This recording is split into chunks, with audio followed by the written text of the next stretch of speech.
toute la matinée, les chefs d'État sont arrivés au Bourget, reçus par François Hollande, mais aussi le chef de ce sommet climat, Laurent Fabius, et la ministre de l'Environnement, Ségolène Royal.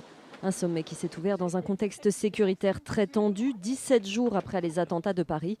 Les chefs d'État ont d'ailleurs observé une minute de silence. Merci and thank you.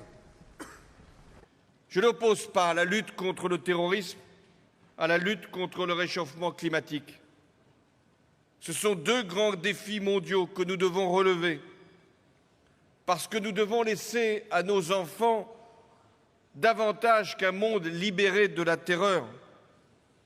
Nous leur devons une planète préservée des catastrophes, une planète viable.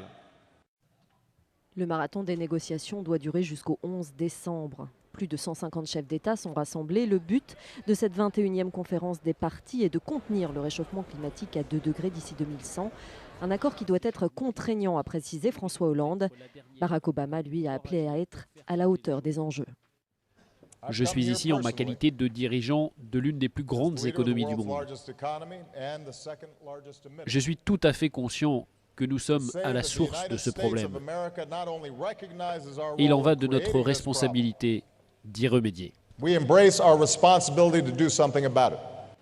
Cette première journée sera aussi rythmée par de nombreuses rencontres bilatérales. Cette COP21 accueille 10 000 délégués et autant d'observateurs. C'est la plus grande concentration de chefs d'État réunis par l'ONU en dehors de son assemblée annuelle.